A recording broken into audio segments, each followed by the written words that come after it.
sini kelompok 3 ingin mewawancarai salah satu guru di sekolah kita, yaitu mengenai dengan proyek kami membuat cimpa. Jadi di sini kami sedang mewawancarai WZN. Jadi pertanyaan yang pertama itu, untuk buat cimpa adakah bahan tambahan di dalam intinya, misalnya kayak gula putih gitu Bu? Ya. Seperti yang pernah saya lakukan bahwa untuk menambah bahan campuran ataupun tambahan di dalam inti cimpa unung-unung, yaitu selain gula merah, kasih sedikit merica, sedikit garam, dan kalau ada kacang tumbuk. Nah, itu saja yang pernah saya praktekkan dan ternyata rasanya lezat sekali. Ya, Bu. Jadi untuk pertanyaan kedua itu, bagaimana perbandingan tepung untuk membuat cimpa tersebut Bu? Kalau soal perbandingan tepung itu kalau menurut pengalaman saya tidak ada istilah penimbangan berapa gram antara satu dengan yang lainnya, tapi menurut selera kita saja. Jadi tidak ada spesifikasinya, itu saja. Ya, pertanyaan yang ketiga, bagaimana agar gulanya tidak pecah ketika dikukus seperti itu? Ya, supaya gula merah tidak pecah saat kita masak, pertama dulu kandungan air ataupun jumlah air jangan terlalu banyak.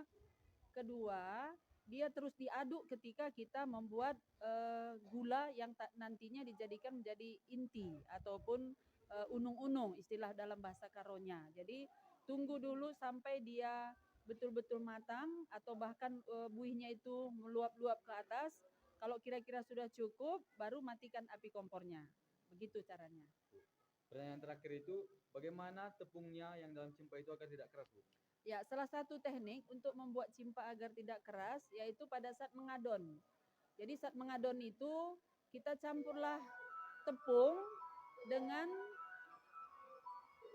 kelapa atau santan, lalu diaduk, kemudian diulenin ataupun diadon sebagaimana kuatnya tenaga supaya dia menjadi lembut dan jangan terlalu banyak air.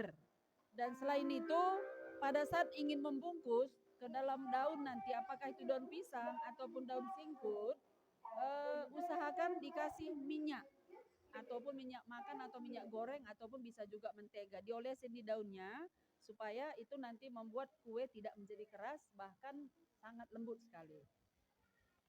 Jadi hanya itu aja pertanyaan yang kami tanyakan kepada Ibu. Terima kasih telah menjawab pertanyaan dari kami. Ya, tapi ada satu lagi yang Bu tambahkan. Tadi ada ketinggalan. Pemilihan cimpa ataupun bahan tepung, kalau Ibu sering memilih tepung ketan warna hitam. Ya, biasanya itu lebih enak dan lebih lembut dibandingkan dengan yang warna ketan putih. Ya, itu saja. Jadi terima kasih atas kesempatan Ibu untuk menjawab pertanyaan untuk proyek buat cimpa kami. Semoga kedepannya makin lebih baik lagi. Terima kasih Bu. Terima kasih. Selamat siang teman-teman. Jadi di sini kami akan mewawancarai Pak KKS untuk proyek cimpa kami. Jadi selamat siang Pak. Selamat siang, Luis. Oke. Jadi kami di sini mau nanya Pak soal proyek kami untuk membuat cimpa itu Pak. Jadi untuk pertanyaan yang pertama itu untuk pemasaran kami, kira-kira bagaimana kemasan produk yang akan kami gunakan sehingga pelanggan akan tertarik pada produk kami? Oh, masalah kemasannya ya. Iya Pak. Kemasan itu maksudnya kan bungkusnya kan gitu ya. Iya Pak. Biasanya itu kan kalau cimpe itu kan dibuat dari bisa dua itu. Bisa dari daun pisang, bisa dari bulung singkut katanya. Jadi maunya itu daunnya itu yang bagus dan yang rapi dia. Yang enak dipandang mata lah. Oke, berarti untuk kemasannya sesederhana itu saja kan Pak? Sederhana ya. Sebetulnya yang paling penting adalah rasanya. Kalau kemasannya itu, tapi maunya ramah lingkungan lah, jangan pakai plastik kalau bisa, ya. Oke, oke, Pak. Nah, Oke, untuk pertanyaan kedua itu Pak, apa contoh bahan yang bisa digunakan agar membuat cimpa tersebut lebih modern nampaknya? lebih modern. Iya Pak. Maksudnya contoh bahannya bagaimana itu? Bukan bukan tepungnya, gulanya kan bukan itu maksudnya. Kemasannya gitu ya. Kayak coklat gitu Pak, kayak Oh. bahan-bahan baru gitu untuk modern. Jadi Oh gitu, iya iya. Bisa juga ditaruh misalnya entah kalau dibikin seresnya apa nggak enak gitu. Iya kan? Nah, supaya lebih lebih agak modern dia gitu. Nah, iya. Nah. Dan untuk pertanyaan terakhir Pak, gimana cara pemasaran kami agar cimpa kami tidak kalah saing dengan makanan modern yang lain? Tentu yang pertama dulu kan rasanya.